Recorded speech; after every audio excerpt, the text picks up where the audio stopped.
Hello and welcome to the First Dates and Soulmates podcast, where this week we are the Super Bowl of Romance podcast. Super Nikki, Bowl!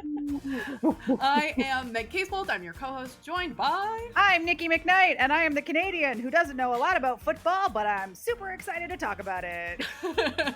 And we have the MVP of football romance authors, Alexa Martin. Hello, Alexa. Hi, thank you for having me. I'm so excited to finally be here.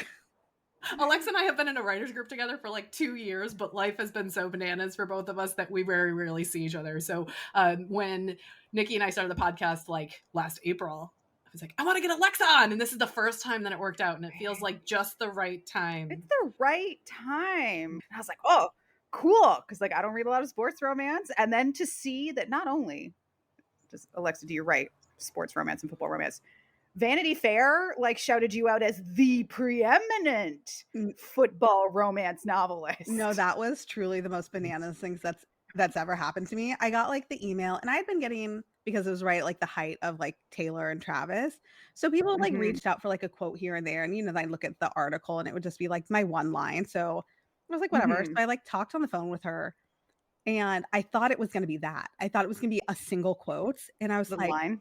Yeah, and it was literally about me and my unhinged rambling exploded in Vanity Fair. I was like, oh my God, yay, and oh my God, no. Like at the same time, I was like, I cannot believe that these are the things that I said that are now on the internet forever. Okay. I have to share a quick story, which is when I was in my 20s, one of my friends worked in public health, and she got approached by somebody who said, I'd like to do profiles of people on different birth control methods. And then my interview with the journalist about my IUD was the entire article. Oh my God. Because apparently I rambled about IUDs for that long. And then like a year later, I was talking about it to a friend, and they went and looked it up, and it had clearly been translated from English to another language and back. So my unhinged rambling about birth control then became me being like, I don't have baby right now. Oh, no. All I'm learning from this is don't give interviews is what I'm taking from. Ask a lot of questions. Ask a lot of questions. I think she's like, if you were to talk to Travis, what would you say? I was like, I don't know. Protect your brain. Don't hurt my girl. Like truly the wildest thing that I could have said. Like I was like, read my books. No, wait, don't read my books. I don't know. Don't hurt your brain. Like it was so... It was just like, do I take this as an opportunity to comment on the relationship, or do I want to really like bring into, back to the forefront the concussion conversation? Yes, or do we want to say something like, make sure your pants are clean? Yeah, like, right? I feel like you could have gone so many different ways with that. Or like, hey, you're now a leader on the team. Maybe you could keep the misogyny of all your teammates to a minimum. Thanks, Trav. We know how that went. But truly, I was like, ugh. Also, just like being an author where you're like, please read my book. And then immediately you're like, or maybe don't. I don't know. You don't have to. Maybe don't read my book. I don't know. Yeah, no. Like, like you want people to read it, but then you're also so scared. Like still, I think Intercepting came out in 2018. And I still am like, oh, you read my book? Don't tell me what you thought. Yeah. No, that literally came up in our last episode with author Kay Sterling that we said to her, oh, we've read your Austrian Princes series. I've read this. And she goes, please don't tell me that. Because now I'm just going to be like, okay, tell me, but then don't tell me what you thought, because now I'm just going to be stressed out. So Alexa, I won't tell you that I read book 1 and 3 of the Intercepted series last night, and I finished book 3 this morning. Okay. Yeah. But we won't talk about it. Thanks. I'll just put that out there. I think also, like, one of the reasons we wanted to have you on and not just, like, rando football romance author is that I think your books are probably closer to reality because you are so embedded in the football world. Yeah, they have definitely a different angle and a spin than I think a lot do, just because my husband played in the NFL for 8 years, and I'm sure a lot of people have children who play football, but it just feels like, how old am I now? 37 now. And my husband got drafted when I was 19. So it's just been like literally half your life. Yeah. Oof. Yeah.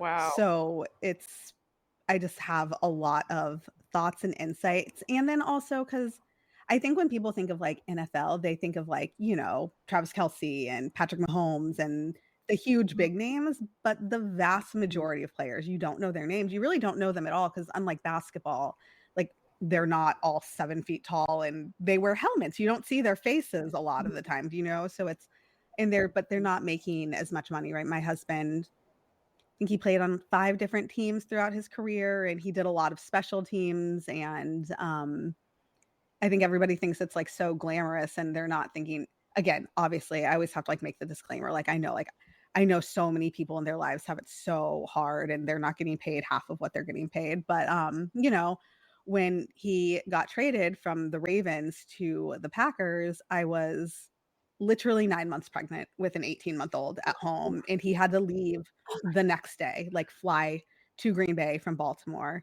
And I had to pack up the apartment by myself, so pregnant. And then my mom flew down and we drove from Baltimore to Green Bay because I was too pregnant to fly with a toddler. I met my doctor once in Green Bay before like going to like deliver. It was not glamorous. Wow. It was the opposite of glamorous. It was a lot of tears. It was a mess. And so I think, obviously that's not what my story is about. My stories are still more on like the glamour side, but it's friends getting traded, there's injuries. I would say Intercepted which is the first book of the series, is the most like quote unquote glamorized of all of them. I wasn't going to immediately jump into like brain Let me trauma. tell you about the raw Yeah. stuff of, injury Yeah. and Your debut novel is probably not the place to come out but I mean, critical there's of the still entire injury, genre. right? Like her best friend's Mhm. husband gets hurt. Yeah. It's it's a lot of the fun stuff too, right? Like the wives group. Like I was definitely a Lady Raven in Baltimore, and we did all like volunteer stuff, and watched all the games together. And they're a little more like catty in the first book than what I experienced. Like I really found truly like I'm still like best friends with a lot of these women. I think most of them saw me as like their little sister because again I was 20 years old and they're like, "Hello, little child. What are you doing here? Are you playing dress up? Are you playing house?" So But I think also like there is a certain extent to which the entire industry is romanticized, if you will, in most romance novels. And one of the things that I love about your books, but especially like I would say not even just the football books, but I would say the hallmark of an Alexa Martin heroine is somebody who like is just a snarky bitch. yeah, they're a hot mess. Yeah. They're I love them.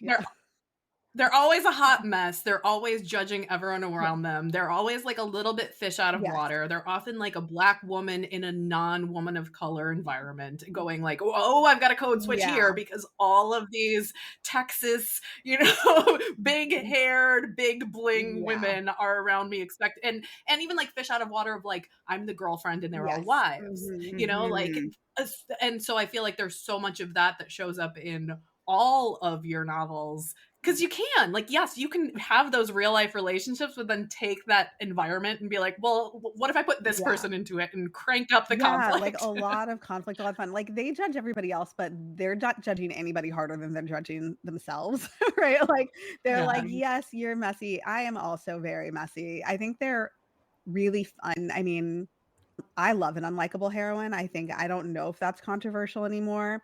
I think people say maybe a controversial statement. I think that when you're writing a person of color, a person who is not just like a straight cis white character, they're unlikable. They think things, they say things, they're different, they challenge things. So I think a lot of times, even without people realizing they're like unlikable, I think people have said things about my characters where I'm just like, okay. Like I don't think they notice sometimes, right? I think unbiased, like unconscious bias is a thing. So I think a lot of times people don't even realize that might be a kind of a reason why they're not liking or quote unquote relating to a Black character, but they had no problem relating to a vampire. Like, you know what I mean? It's kind of like, are we? So I think they're, some of them are unlikable to some readers because of who I've kind of made them. But then also some of them are unlikable because they're so messy and such a disaster, right? Like, so it can Yeah. be a combination. I think some folks are probably just used to having heroines who are like a little bit more polished, and they're not going to start cussing out the rest of the wives and girlfriends in a bar like, bitch, what did you just say to me? Like, I feel sometimes it might appear messy, but really, we just want to have those metaphorical lady balls as big as theirs to be able to like have that witty rejoinder to shut down when they're being a bitch, or even like Marley and her friend in the first one when they're like just sitting apart from everybody because they're like, nope, I'm not going to talk to them. We're going to be here. But then there are these moments when they're just like, no, I'm not holding any tongue. Like, it might not be right, quote unquote, for image or for the organization, to when everybody's out with cell phones going, oh my God, the drama's going down in the bar. And we're like, oh, they're so messy. That's so inappropriate. But for me, I'm like, oh my God, I wish I had lady balls as big as hers. I think that's what my character, I am a pathological people pleaser. I really like for people to like me. If somebody does not like me, I'm like, but like, what did I do wrong? How can I fix myself? How can I twist myself in knots for you to like approve of me? So I think a lot of times my characters are doing and saying things that like I would never dream of, you know? And so that is like part of who they are.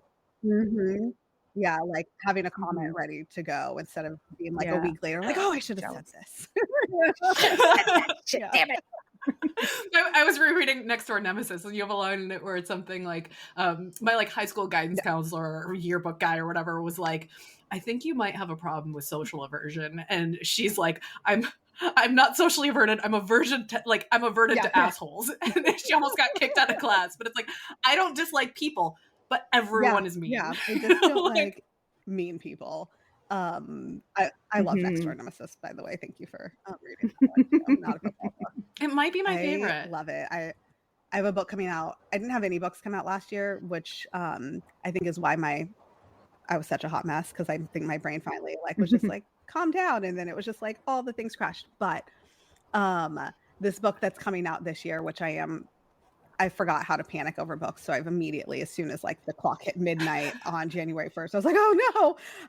But that one's really fun too. But I'm like, oh, I think some girlies are gonna love it, and I think some are gonna be real mad at me. Oh, because it involves some MLM multi-level book. marketing. Multi-level marketing. Yes. So I think it's gonna find its people, but I think other people are gonna be like, how dare you? And I say this as a girl who has joined many MLMs. I love culty things. They call to my soul. We've seen the Lululemon, or the LuLaRoe documentary. Oh my God. Yeah. Okay, that's delightful. I want to kind of talk about this idea of female friendship. My favorite thing to write is so good, because like, as you know, we're all of a similar age, and that's, I think, one of the biggest struggles for me, at least, is kind of how do you develop friendships as an adult, because it's not, you're not going to school, so you don't see the same people, and literally your friendships are determined by geography. And there is a world where you make friends with people you work with, but when you are a WAG, a wife and girlfriend of players, they're together and they're a team, but it's the women and support people around them that are kind of forced into this proximity. And some people you really connect with, and other people you really don't, because big haired Dixie bitches be not so nice. But I really love this idea of female friendship. So, what did you kind of take from your own time being, in that football universe, and kind of decide what to portray? Because as you said, the Lady Ravens weren't as catty as the Lady Mustangs in book one, but how did you kind of approach this idea of female friendship, the good and the bad, coming from the football world? Writing these like friendships, I think it's a through line through all of my books, right? Messy heroines and really, really, really great friends, and like friendship on the page. I think it's, for me personal, like it's a integral part of a romance, because I personally think the most fun part of those beginning stages is like going on a date and then like calling your friends and being like, oh my God, and talking about everything. Like, romance doesn't happen in a bubble, like it doesn't develop in like alone. So I think having somebody on the page that they can talk to, also somebody on the page, I always think like, the side characters, their role is to be that of the reader. So when they're just like, oh God, like he probably doesn't do this, and your readers are just like, don't be an idiot, and then the best friend can be like, don't be an idiot, like they're saying the thing. In Intercepted, we kind of pitched it as Real Housewives meets The Game. So like very, you know, soapy drama. So I wanted the drama of like the wives in the group and like trying to fit in but not fitting in, and even kind of being like, right, when she's just like screw these people but like secretly like please accept me, right, like wanting all of that and realizing that's how she's like lost her identity while still also having like a great friend. Because like also again, I met some of my best friends in that world, so I could never portray them that way. And I remember like vividly when my husband, then boyfriend, got drafted and I was going to go move with him, people being like, "Oh my god, these women you're about to meet, like they're about to be like, you know, another like type of woman, like they're probably going to be, you know, like that is odd." Mhm. That was like the stereotype. So I wanted to make sure I had like, even though there was that kind of like playing on that, in it, also Mhm. having somebody that was like very grounded in like the women that I knew. And then I really expand on that in Fumbled and Blitz and Snapped. Mhm. You really see Mhm. that community because I always said it's like a weird, twisted sorority where like you're just kind of all like in this like thing together. And it is that it's like, okay, maybe like I don't me and this person don't necessarily get along, but like there was a situation for one of the teams, I won't like name names, where there are these a couple, they were engaged and they broke up and it was a messy, messy, messy breakup. Messy. And I am a ride or die for my friends. Like the person they broke up, she has long forgiven. She has moved on. She's remarried. She's happily. I am still like that guy. Like I will hold a grudge for her forever, right? Like when it comes, I'll get over when people are mean to me, but if you are mean to like my friends or my family, I will remember it for life Mhm. for you, right? Like Oh, I just love that, like, ride it's or die, though. Like, I slightly think, honestly, problematic. you know, you're ride or die for Yeah, your people. No, I love it. You're like, "We're gonna kill a bitch. We're gonna hide the body. Like, what do you yeah. need me to do?" I'm like, "I But love so my this. This is," husband, and this is what I like about yes, right? messy. Exactly. Like it's not, and like she kind of just like got kicked out of her house and didn't have any place to go. But so many people were like, well, like you can't really come here because like I think they felt like they had to side with the boyfriend because that's Mhm. who their husband works with. Like, so it's like beyond just like friends. It's like, is this going to make things weird in the office in a job where there is, I mean, there's no job security anywhere now, but like where there's no job security, right? Like if you get fired, it's not a guaranteed contract. You're out money, you're done, right? Like it's, I mean, Oh. again, most jobs, but like I do think that there's like a misconception of how much football players make. And baseball, I think it's a guaranteed contract, and football, it's not. So if you get injured, whatever, it's done. So it was like this, Mhm. nobody talks to her after that. And it was just so sad. And I was like, oh, you could come live with us. And do you know what I mean? But like easy to say, but like, because Mhm. they like kind of played around the same position. And so, do you know what I mean? Like, it is just unfortunately like a little complicated, right? Like, best friends, but like at a certain point in like a marriage, Mhm. if your spouse is like, this could make it so my job is like in the air, right? Like how that works. Oof. Like it's just gets a little complicated. So there are still like those other dynamics that I think again, like you said, like can come with finding friendships as in adults. It's not just like as easy as like going and playing on the playground together and having dates. Mhm. Yeah.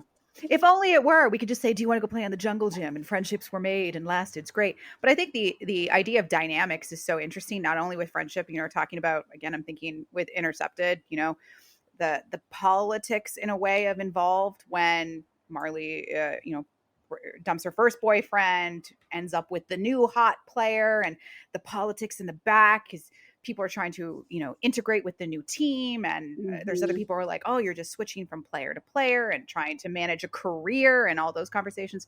So the dynamics, you know, these exist in all relationships, but I think against the backdrop of something like the NFL, when you're talking about these multi-million dollar contracts and you're talking about how in the public eye they are, I think it just Hmm. adds such like interesting texture to those dynamics of it. It's still at a very base level. It's Yeah. interpersonal with your partner's coworkers, but then you're like, oh, by the way, these coworkers are making however many commas are in their paychecks and who their girlfriends are and all the status chasing. It's just like, Yeah. oh, the drama.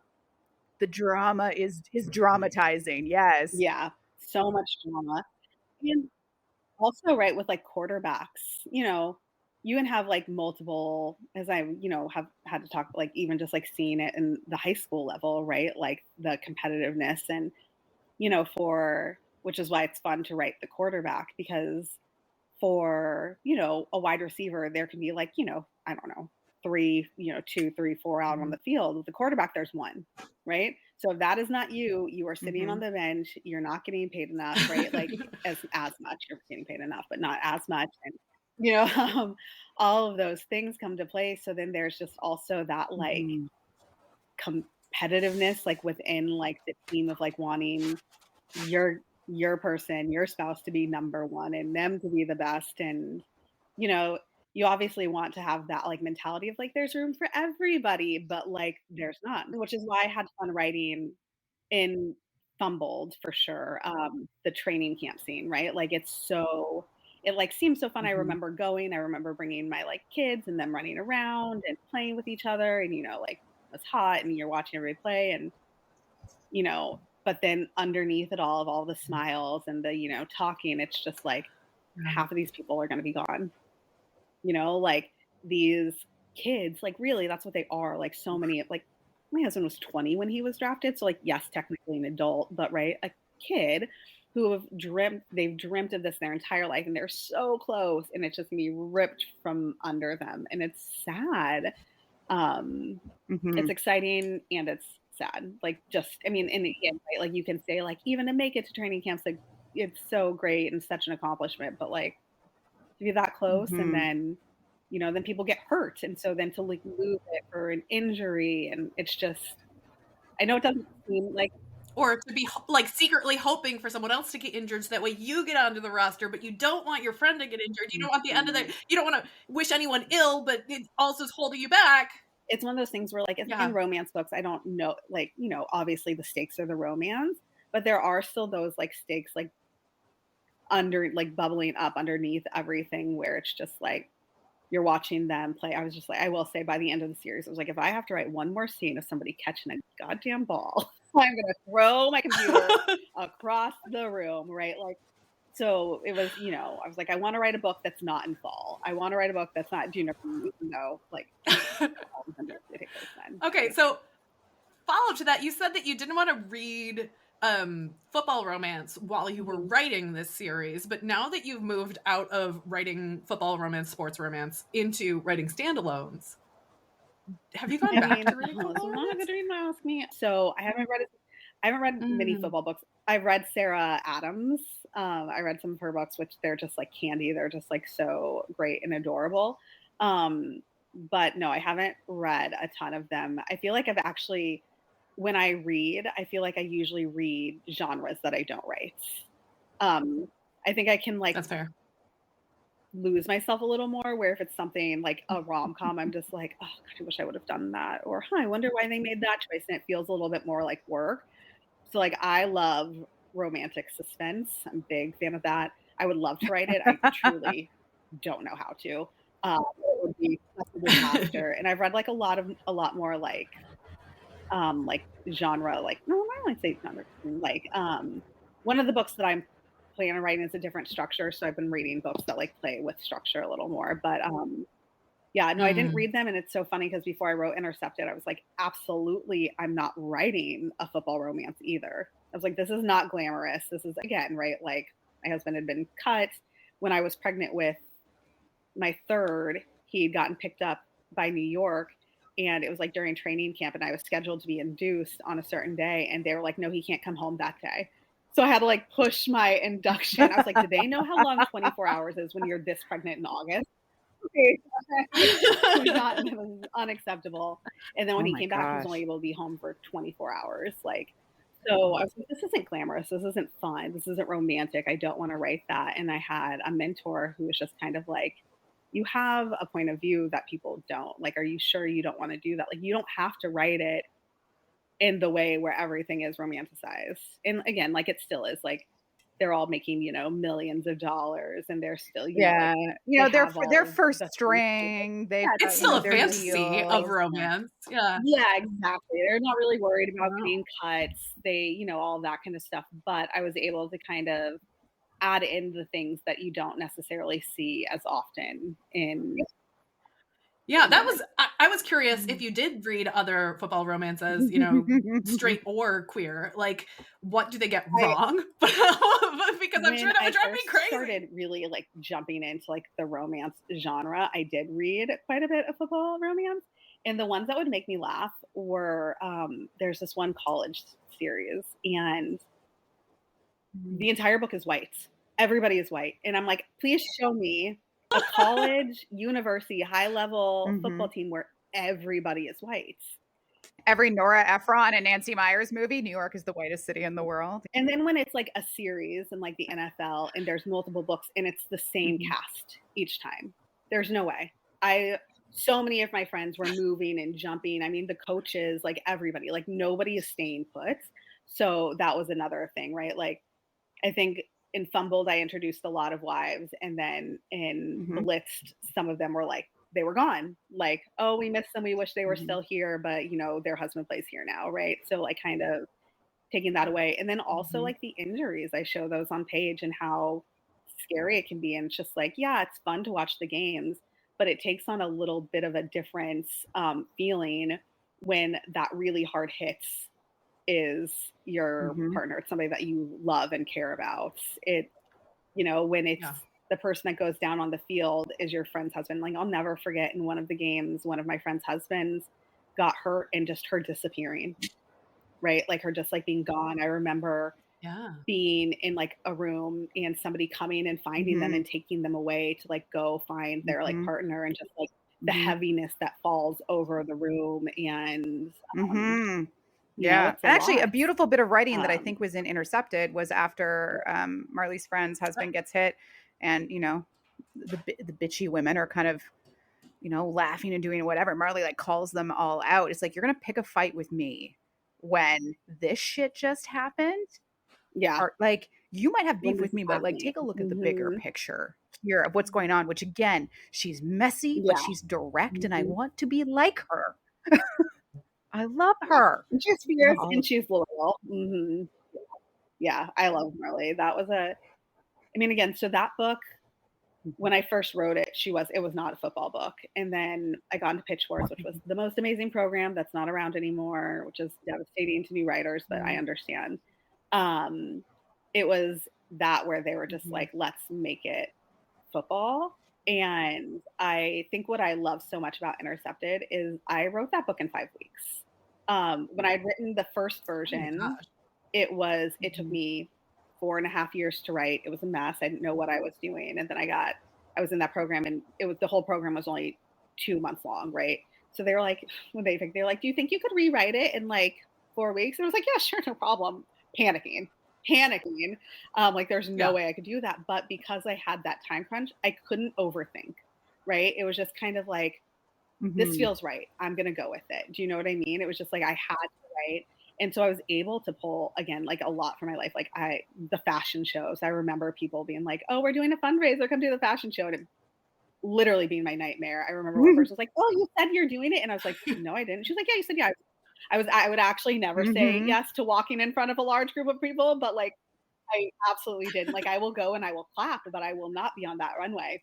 And so just like being able to kind of pull those things, like there's a scene in Intercepted where she is waiting for her boyfriend to come out after the game, and she meets somebody else, and they like don't like really like they Mhm. don't really shake her hand. Like that happens to me. Like where I was just like, hey, I was like, oh, you know, we were sitting by each other at halftime. We didn't really meet. I'm Alexis, so nice to meet you. And she just like extended her hand. It was completely limp. And when I took it, it just flopped around, and she just like said her name with like the most attitude, and then looked at her friend next to her and laughed and didn't say anything else to me. And I was like, again, I was so shy. So like meeting people, the only reason we talked at halftime is because my friends who treat me like their little sister were all Mhm. there, and they were kind of talking. And I was just kind of sitting quietly next to them. And my husband, of course, took the longest to come out of the locker room. So everybody else had left. And so it was just kind of us standing there. I was like, okay, like, we'll just, take this. And I didn't, Mhm. never again, never again. And then somebody also really said, like, oh, they're part of the one comma club, right? Mhm. Like, because their husband like didn't make millions. Like that was also something that was really said. And so I was able to just kind of be like, don't overthink it. Just think what's fun. Yes. Tap into your love of Bravo. Make this like fun and messy.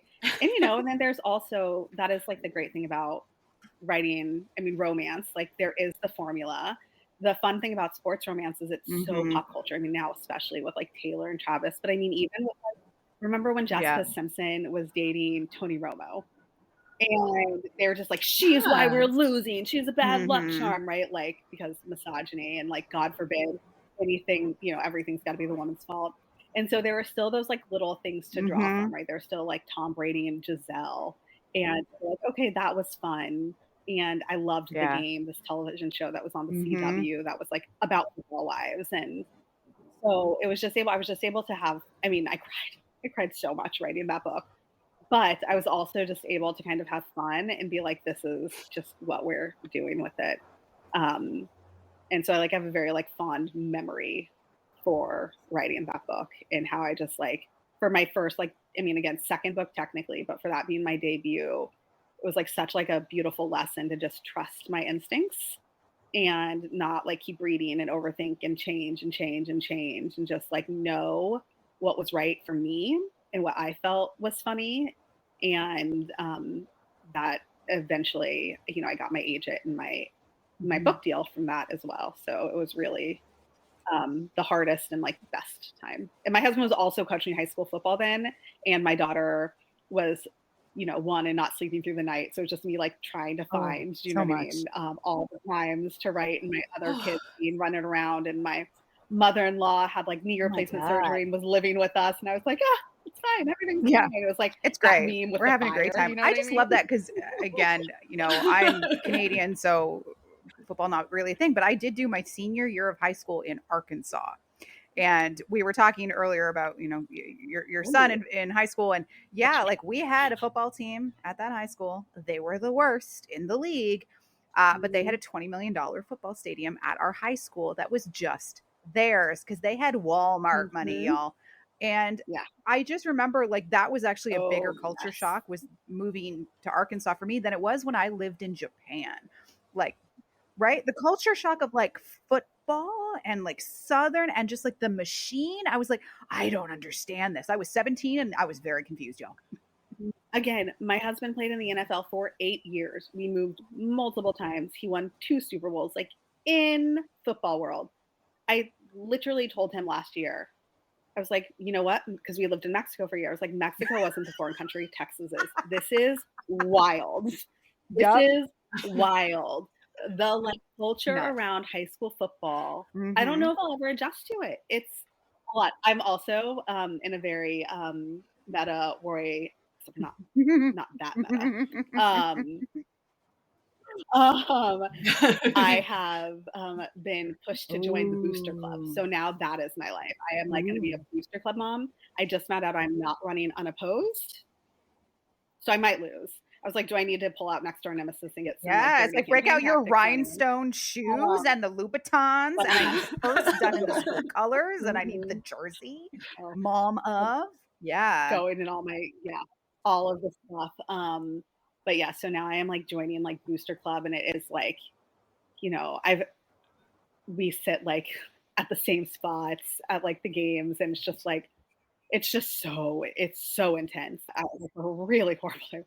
My son switched schools, and it was such a nightmare. Like we moved to Texas. It was like a very kind of like, should we do it? Let's do it. So we moved like, 2 weeks before school started, and we were living in my aunt's house. So like, it was just like, you'll just go to school there. But like, we don't know where we're going to live. We don't know any of that. We don't know the schools. And he ended up at high school. That's a great high school. It just wasn't a good fit for him. It wasn't a great fit for our family. And so we transferred him. But because my son is a good, and I know I sound like a very biased mom, but he's a very good like football player. It was like getting it so they would approve of the move so he could play football his sophomore year was a nightmare. People driving past our house to see if we moved. People like, do you know what I mean? Like seeking out his friends from his old school. Like, what do you think he's doing? Like, it was truly one of them. I was like, I thought this was just on TV. I didn't think this was real life. Also, like, please don't drive by my house. I have trauma. Like, please don't do that. Yeah, no, it was a lot, and it is that like Southern I've seen football Varsity culture. Blues. I know how Like, it works. Yeah, but you think it's just TV, right? And you're like, oh no, it might be more intense. It's a lot, but it's also so fun. And he gets, because my son loves football in a way that, like, I'm like, oh, I have no passion in life. When I see how he loves football, I'm like, oh, do I love anything besides my family that much? And I don't know. So it's nice for him to be in an environment where people also take it as seriously as he does. So really, like, so I'm saying all that to be like, we love it here, but also it is an adjustment period. It's interesting when you kind of talk about like the journey that football players kind of take, and the fact that there's a season, like, that gives such narrative thrust to romance novels, because it's not just it's a regular April. It's not, right? The season is building, and we're always talking about, like, are we going to make the off season? Are we playing in the postseason? Are we going to make the Super Bowl? Are we going to make the Stanley Cup? Are we going to make the the baseball finals? Do they have a cool name for theirs? We have Stanley Cup. We have the Super Bowl. Does baseball have? I don't know. The World Series. Thank you. See, I'm not a sports girl. I play sports. I don't know sports and TV, right? But like that she's not. I'm about. There you go. I'm an I athlete. Thank you. But like those give such like narrative thrust to storylines, unless you're going to do something in the off season. Even then, they're getting ready for training camp. They can't go out and do certain things because they might get injured, aka ice skating. As soon as it was that intercepted that like we're gonna go ice skating, I'm like, oh no. I knew as soon as you said they're going ice skating, I was like, somebody's gonna fall. Somebody's gonna fall and get hurt. Yeah.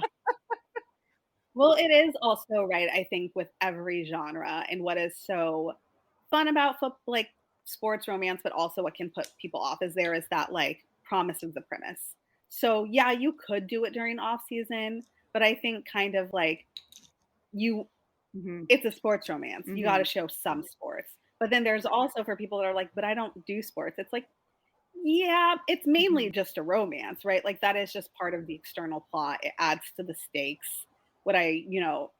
Sports romance to me, I can't remember which podcast it was, but they had said it was like competency porn, right? It's these people that have worked their whole life at this one thing, getting as good as they can be, and then just being the best at it, right? Like it's that. And then like the thought of like for the, the girlfriend, like the love interest, all of that attention and focus that they've put into the sport, then moving it to them, right? And so you do want to still show the sports, the games, but then again, like because I'm an overthinker and living it, it's just like, how do you also make this relationship work during this time frame, right? Where they only get one day off a week and they're stressed and they're getting weighed in each week. So like, can you go out and get that like ice cream together? You know what I mean? Like all of the different things. And then they're out of town for away games. And there's, all of that stuff to add to it. But it is kind of, again, it adds to the stakes. The season is kind of an unintentional, like ticking clock, right? Like there is all that kind of stuff around it that makes it hard, but also at the same time, like easier, right? It gives you these guidelines that you can work within, which is why I wrote one women's fiction book. And I was like, this is a nightmare. Like I want to go back. I want my tropes. I want my third act breakup. Controversial. I love all of that. I love being able to work in the safety of romance, which again, I think is also why readers like it so much. Like you can have the saddest, most tragic start to a book, but when you work through all of that at the end, there's that happy ending. So like you feel safe to explore all of the I love that. Yeah, it really is taking romance. like, if you were to just look at it as sports romance, it's essentially taking like the interstitial bits and making that the main storyline. It's in between the games. It's in the off season, you know, everybody else, you know, the background characters in those stories, they're at the games and they're psyched up and they're sitting in bars, they're watching. But how do we take like those little interstitial bits that most people, you know, who are fans of the game aren't even really considering, but that is actually the character's whole life is living in those little interstitial bits and giving them weight and giving them interest and giving them dynamics and then just sprinkling a shit ton of rhinestones on them. When I was like, yeah, and I think there's like love a rhinestone. There's a way of thinking about romance, which is that falling in love is the least convenient thing that can happen at this moment in their lives, and that's what makes the conflict. And so, like, if you have all of these things working against you, your A plot is the football, or your A plot for the male character, in your case, is, you know, having a life outside of the football, where the B plot, you have to make that midpoint shift of like, okay, I'm in, but what does my life look like if I'm in? Do I like you enough to put up with the bullshit of your job that everyone else doesn't know how difficult this is? You know, there are so many women who are like, oh, I would love to date a football player, but you don't realize how the reality of it is. It's just they want to be, you know, a roadie or groupie or whatever, you know, like, so that reality of you know, the A plot being really fucking hard. I think about like military romance is hard for me to read for the same reason, because it's like, no, their lives are not their own either. And there's this romanticized like, oh, but he's a hero. And it's like, yeah, and also he's traveling all the time. You have no idea. And he's in a submarine and it smells like farts. That's all I can think now, Meg, when you were like telling me about your husband serving in a submarine. I'm like, it probably just smelled. Oh no, it's not even farts. It's worse than farts. Yeah, no, I could not do it. Yeah. He can't even describe to me how bad the inside of a sub smells. Just that like they would burn their uniforms after patrol because like, you can't get the smell out of you. No. You know what this reminds me of though is what was that Queen Latifah movie with Common? Just Right. Common plays like a basketball player or whatever one of the New York basketball teams is.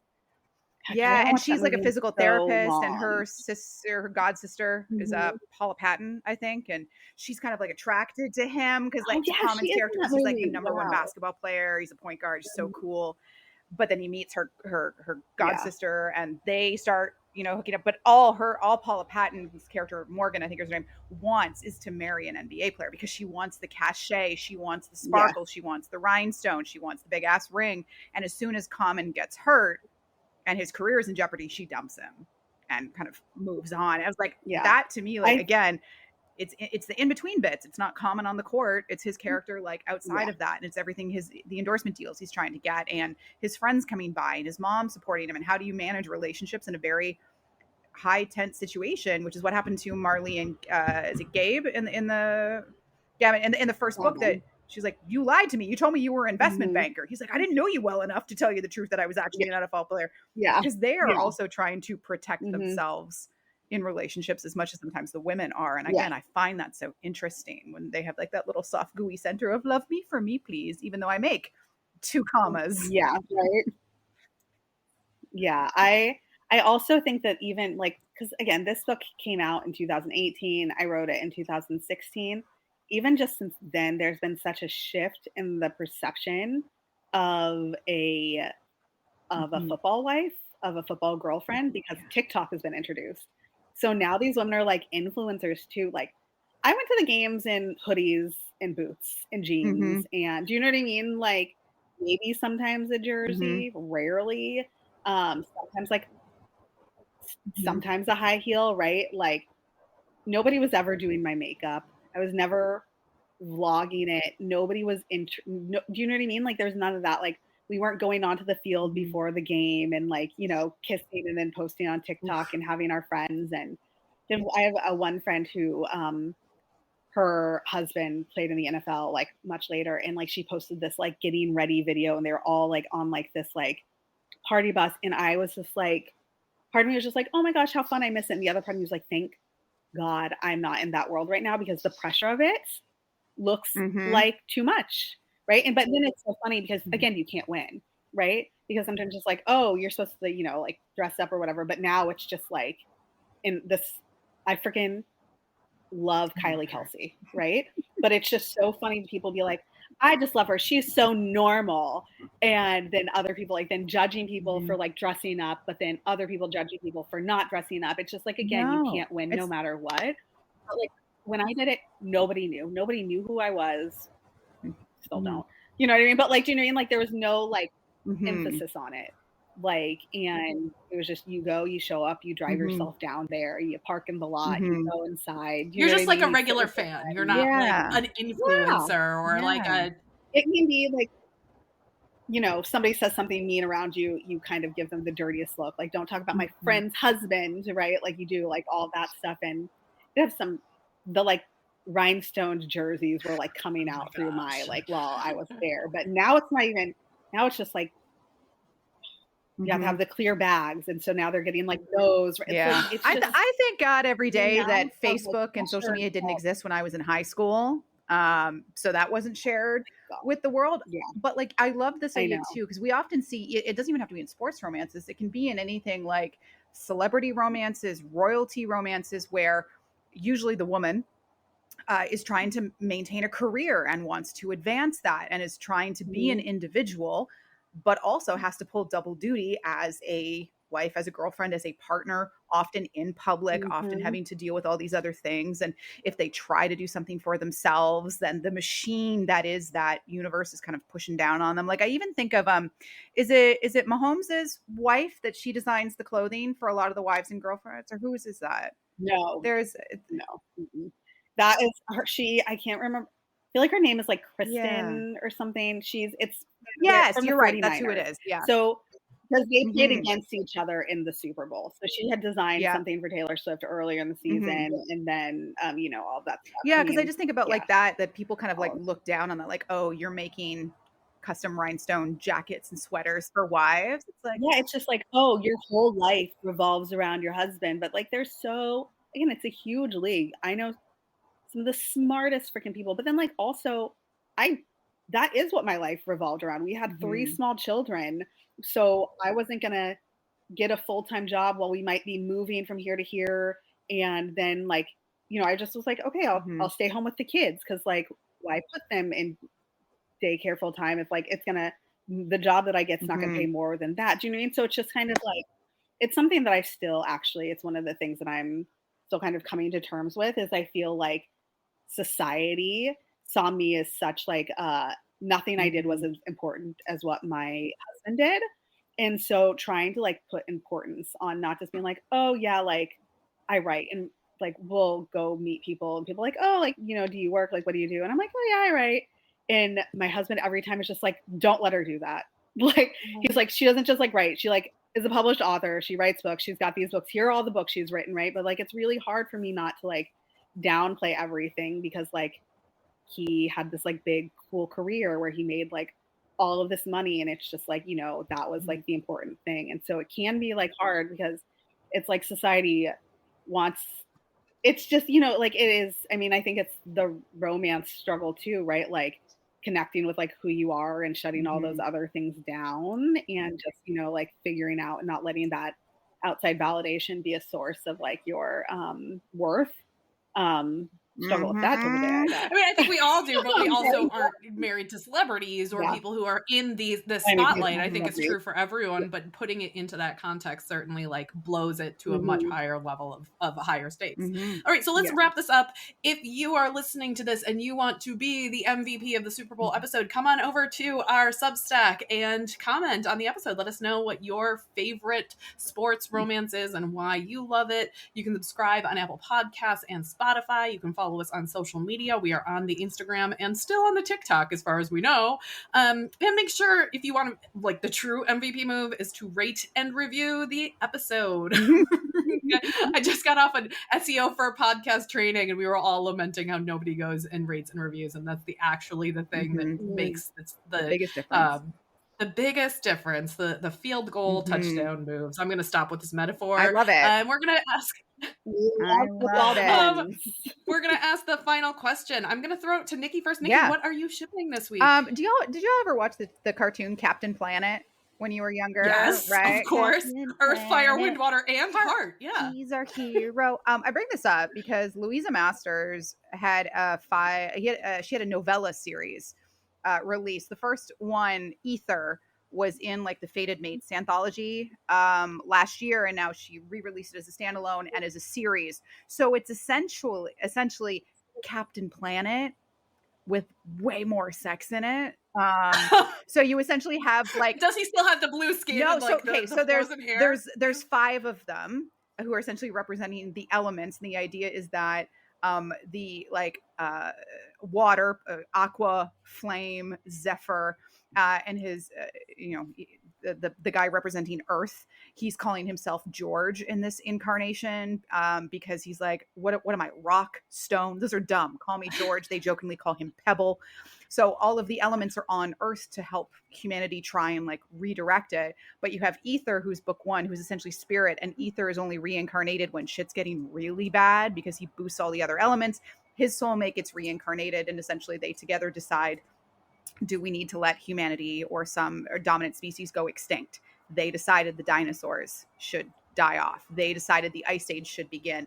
So it's kind of like, it's essentially, she's called it Captain Planet for adults because it's all of the elements coming together. You know, they're fighting forest fires, they're working on ocean conservation. Eventually they decide, one of their characters meets their soulmate, and they're like, you know what, you guys should really like have TikTok, and you should have a YouTube channel because you're all hot, and you should just talk about conservation, and maybe that will turn the tide for humanity. So it's 5 novellas, grown up Captain Planet for adults with lots of sex. And it's very fun. Louisa Masters writes really great dialogue.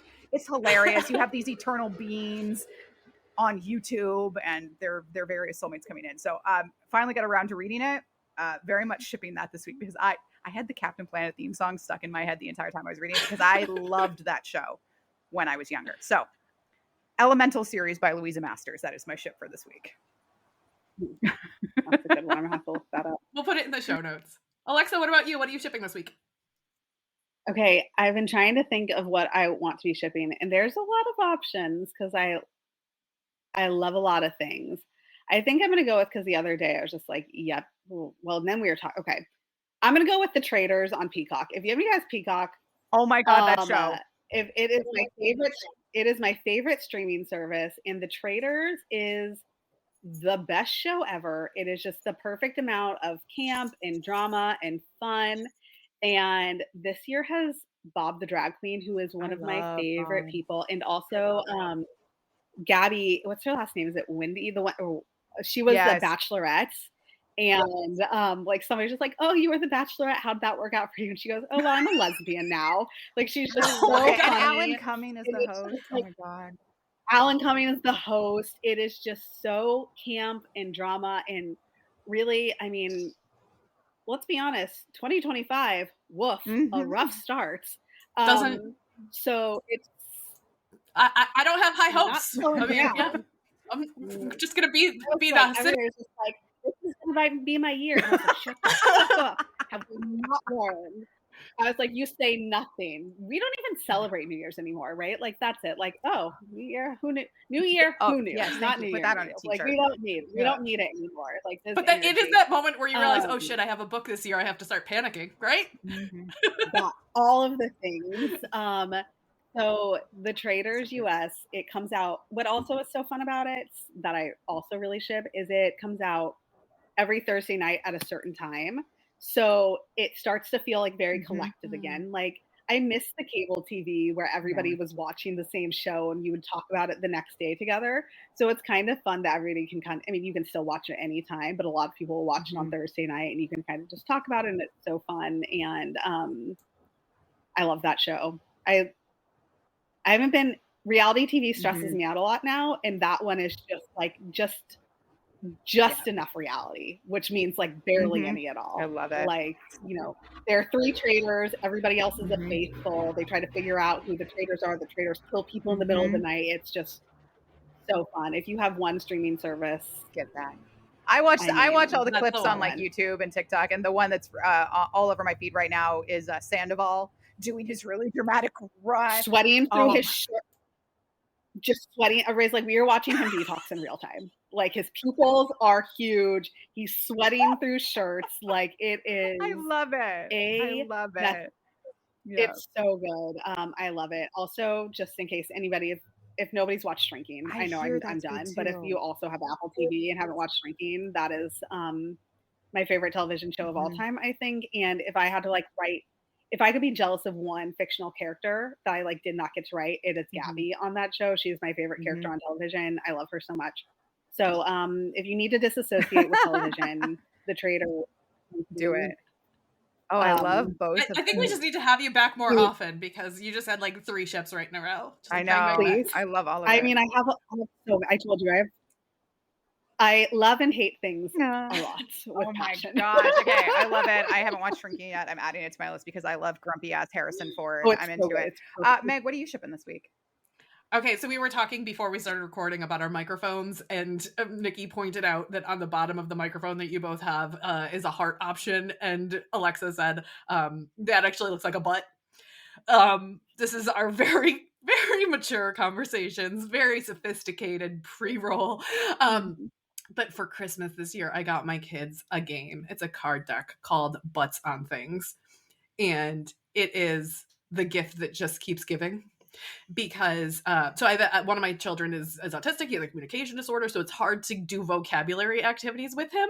And like, no one wants to sit around and do flashcards and be like, what's this one, broccoli? What's this one, carrots? But no, if it has a butt on it, we can talk about it a lot. So it's like, well, here's a tropical island, and the tropical island is a butt, and the coconut and the tree, also a butt. And here's a taco with a butt, and a hot dog with a butt, and a burger with a butt. And hey, look, here's a here's a gumball machine. The gumball machine has a butt, but every single gumball has a butt. So much butt. It is so funny, and like it's just ridiculous. And there is a game that goes to it. We've played it twice. Mostly we just laugh at butts.